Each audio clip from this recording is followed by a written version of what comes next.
Hello guys, কেমন আছেন আপনারা? আশা করি সবাই অনেক ভালো আছেন। আমি সিয়াম, আপনারা দেখছেন এখন সিয়াম অ্যাডভেঞ্চার্স, এবং আজকে আমরা আলোচনা করব আমাদের মুক্তিযুদ্ধ বিষয় নিয়ে। এটি আমাদের একটি বিরল ঘটনা, আর এই ঘটনা আজকে আমরা একটা বেসিক ধারণা, এই বিরল ঘটনা নিয়ে আজকে আমরা আলোচনা করব। তো সম্পূর্ণ ভিডিওতে আমি সিয়াম, তো চলুন শুরু করা যাক। তো বন্ধুরা, আমরা চলে এসেছি আমাদের এখন মেইন বই, আর এখানে লেখা আছে আমাদের মুক্তিযুদ্ধ, এখানে আছে যুদ্ধের সূচনা। তো এখন আপনারা আমাদের ডান পাশে দেখতে পাচ্ছেন কিছু ছবি। এটা হচ্ছে আমাদের জাতির পিতা বঙ্গবন্ধু শেখ মুজিবুর রহমান, আর এগুলো হচ্ছে আমাদের জাতীয় চার নেতা। তারা হলেন Syed Nazrul Islam, Tajuddin Ahmed, captain M Mansur Ali, and সবার শেষে AHM কামরুজ্জামান। তো এরপরে আমরা নিচে আসি। নিচে আসার পর আমরা দেখতে পাচ্ছি এখানে আমাদের আমাদের যে আন্দোলনে অনেকগুলো ধাপ রয়েছে। এখানে 1952 সালে শুরু। 1952 সালে আমরা ভাষার দাবিতে আন্দোলন করেছি। 1966 সালে আমরা 6 দফা আন্দোলন করেছি। তারপরে 1969 সালে আমরা গণ অভ্যুত্থান। 1970 সালে সাধারণ নির্বাচনে আওয়ামী লীগের বিজয়। তারপরে আছে 1971 সালে 25শে মার্চ পাকিস্তানি সেনাবাহিনীর নাগরিক গণহত্যা ও বাঙালিদের প্রতিরোধ। 1971 সালে 26শে মার্চ বঙ্গবন্ধু শেখ মুজিবুর রহমান স্বাধীনতার ঘোষণা দিয়ে শুরু হয় মহান মুক্তিযুদ্ধ। তো হচ্ছে আমাদের ঘটনা। আর তারপরে আছে আমার দ্বিতীয় অধ্যায়, মুক্তিযুদ্ধের সামরিক বাহিনী। 1971 সালের 11 জুলাই মুক্তিবাহিনী নামে একটি বাহিনী গঠন করা হয়। আমরা জানি এই মুক্তিবাহিনী গঠন করা হয় কারণ আমাদের যুদ্ধের জন্য আমাদের একটা বাহিনী দরকার ছিল, আর ওর জন্য আমরা একটা বাহিনী গঠন করেছি। আর এখানে আছে সেই বাহিনীগুলা। তো এখানে উপরে বাহিনীগুলো কারা কারা নেই তা সেটা দেওয়া আছে। মেজর খালেদ মুশারফের নেতৃত্বে কে ফোর্স, মেজর KM শফিউল্লাহর নেতৃত্বে এস ফোর্স, মেজর জিয়াউর রহমানের নেতৃত্বে জেড ফোর্স। তো তারপরে আমরা দেখতে পারি যে একটা ছবি, আর এই ছবিতে বাংলাদেশকে 11টি সেক্টরে ভাগ করা হয়েছে। আর সেক্টরকে মনে রাখার সহজ বুদ্ধি হচ্ছে এখানে হচ্ছে 1, 2, 3, 4, 5, আবার এখান দিয়ে চলে গেলাম 6, 7, 8, 9, 10, 11। তো এইভাবে চাইলে আমরা মনে রাখতে পারি। এবার আমরা চলে যাই আমাদের পরে। এখানে দেখতে পাচ্ছি এখানে আছে জেনারেল মোহাম্মদ আতাউল গনি উসমানী, ইনি হচ্ছেন আমাদের মুক্তিযোদ্ধা। তারপরে টপিকস মুক্তিযোদ্ধা। আসলে আমরা আলোচনা করব মুক্তিযোদ্ধা দিয়ে, এবং শুধুমাত্র দল গঠন করলেই হয় না, সেখানে যুদ্ধ করতে হয়। আর এখানে অনেক শ্রেণীর মানুষ মানে মুক্তিযুদ্ধে ঝাঁপিয়ে পড়ে।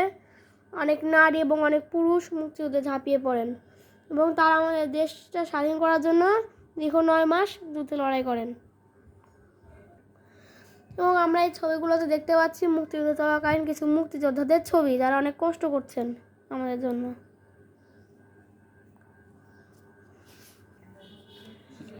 তারপরে মুক্তিযুদ্ধ শুরু হওয়ার আগে 1971 সালের 25শে মার্চ আমাদের নির্বিচারে নিরস্ত্র বাংলাদেশের উপরে পাকিস্তানিরা গণহত্যা চালায়, এবং সাথে আমাদের অনেক বুদ্ধিজীবীদেরকেও তারা হত্যা করে। অনেক শিক্ষক শিক্ষার্থী তাদেরকেও হত্যা করা হয়।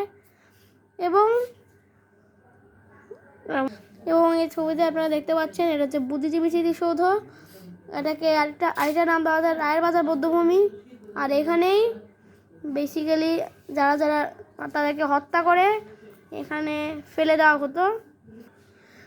এখানে আমরা দেখতে পাচ্ছি কিছু বুদ্ধিজীবীদের ছবি, তাদেরকে হত্যা করা হয়েছিল, এবং তারা হলেন অধ্যাপক গোবিন্দচন্দ্র দেব, অধ্যাপক মনির চৌধুরী, অধ্যাপক জ্যোতির্ময় ঠাকুরতা, তারপরে অধ্যাপক রশিদুল হাসান, তারপরে সাংবাদিক সেলিনা পারভিন, ডাক্তার আলিম চৌধুরী, এবং সবার শেষে ডাক্তার আজহারুল হক।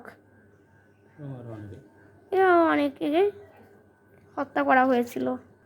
অবশেষে আমরা টানা 9 মাস যুদ্ধের পর একটা স্বাধীনতা এবং পাকিস্তানিদের কাছ থেকে আমরা মুক্তি পাই, এবং সেই দিনটি একটা খুবই আনন্দের দিন ছিল।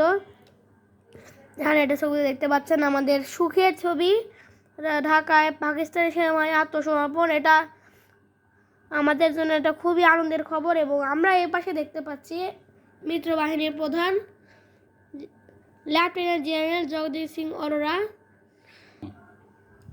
এবং এবং মুক্তিযুদ্ধের সময় তারা আমাদের সহায়তা দিয়েছেন। তো মুক্তিযুদ্ধে যারা শহীদ হয়েছেন এবং যারা খুব সাহসিকতাভাবে শহীদ হয়েছেন তাদেরকে এখানে কিছু কিছু উপাধি দেওয়া হয়েছে এবং আপনারা দেখতে পাচ্ছেন কিছু উপাধি। নিচে উপাধিগুলো হচ্ছে বীর উত্তম, বীর বিক্রম, বীর প্রতীক। এছাড়া সবচেয়ে বড় প্রতীক হচ্ছে বীর শ্রেষ্ঠ এবং এখানে মোট 7 জন বীর শ্রেষ্ঠ আছেন। তারা হলেন captain Mohiuddin Jahangir, flight lieutenant Matiur Rahman, সিপাহী Hamidur Rahman, lance Naik Noor Mohammad Sheikh, engine room artificial Ruhul Amin ও সর্বশেষ ল্যান্স নায়ক মুন্সি আব্দুর রউফ। এখানে তাদের ছবি দেখা যাচ্ছে। তারা খুবই সাহসিকতার সাথে নিজেদের জীবন উৎসর্গ করে দিয়েছেন আমাদের দেশের জন্য। আমাদের মুক্তিযুদ্ধ অনেক স্মৃতি রয়েছে এবং সেই স্মৃতিগুলো ধারণ করার জন্য আমাদের এখানে একটা মুক্তিযুদ্ধ জাদুঘরও রয়েছে, যেখানে আপনারা গেলে বুঝতে পারবেন যে কত বাঙালিরা কত স্ট্রাগল করে আমাদের দেশটা স্বাধীন করেছে। ধন্যবাদ সবাইকে। আমি আমার এই মুক্তিযুদ্ধ নিয়ে সংক্ষিপ্ত আলোচনা তুলে ধরার চেষ্টা করেছি। ধন্যবাদ।